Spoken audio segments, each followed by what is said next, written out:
Example 1.15 is a word problem. If you would please pause the video and read the first two sentences now. Since you've read the first two sentences, you should have an understanding of how this cell phone plan is supposed to work. So the idea is that everyone's going to pay $39 a month, no matter what, base charge. And the plan is going to include 2 gigabytes of free data. So even if you don't use any of your data, you're still going to pay $39 a month. That's the way that I would interpret that. But in the event that you go over your 2 gigabyte allotment, they are going to charge you an extra $15 per gigabyte. So in mathematics, we're oftentimes taking something that is written in more or less plain English, and we're trying to interpret it into some sort of mathematical notation. And you might ask yourself, well, why would I be interested in doing that? Well, when you look at the third sentence, it says the monthly charge is a function of the number of gigabytes of data used by, and it then explains the whole thing right here. So going back to that question, why would I be interested in taking something that is written in 2 sentences, plain English, easy to understand, and try to write it using this long mathematical function definition? Well, the reason for that is because there is not a person that sits in an office all day long and calculates cell phone bills, but rather there is a program that will automatically calculate your cell phone bill based off of this description. So someone has to be able to take the plain written English sentences and turn them into mathematical language, so that way it can then be turned into a computer language that the cell phone company can use to automate billing. Otherwise, they expend a lot of human resource having these calculations be done by hand, one at a time. So that's really the driving force behind what's going on with this situation, why we would be interested in doing such a thing. Now, looking at the questions, it says, find the monthly charge if the following data is used, starting with 0.5 gigabytes. So with 0.5 gigabytes, that means that we are taking this function called C, we can see the name of it is called C, and we're going to be using 0.5 as our initial entry into this function. Now there's 2 perspectives on this. You can use the English language that says the base charge is $39 and you have 2 gigabytes of free data.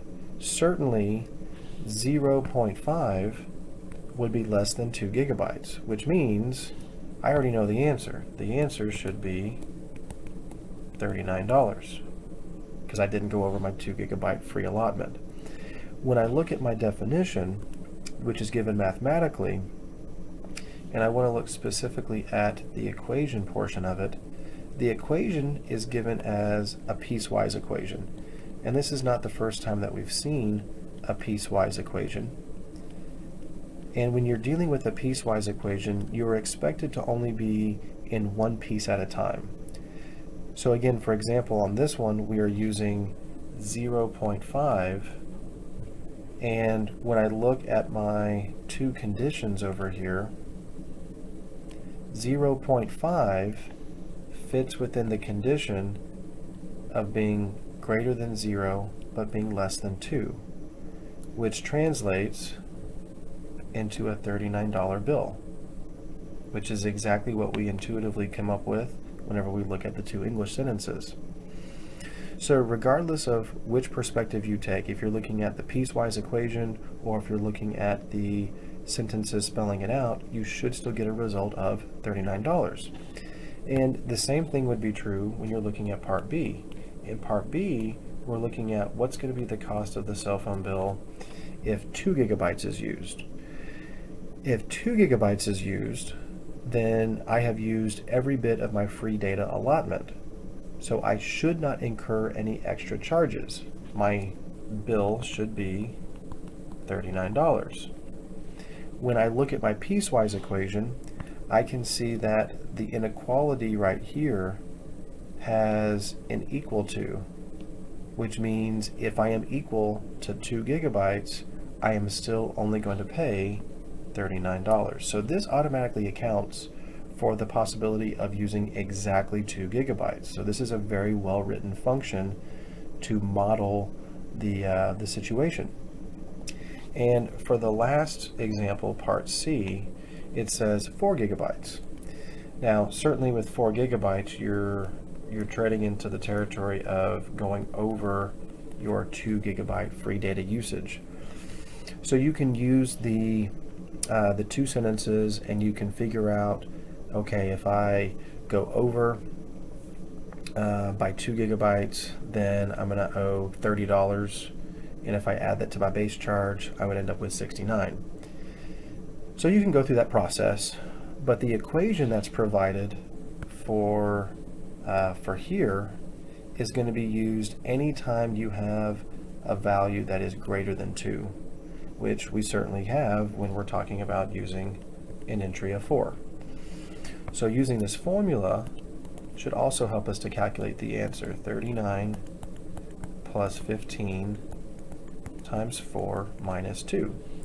And the equation automatically has that subtraction of 2 in there because it wants to take into account the fact that the first 2 gigabytes are free. So once you subtract that, then you're really only looking at 39 plus 15 times 2, which is going to give you 39 plus 30. So that $30 is the overage, 39 is the base fee, giving you a bill total of $69.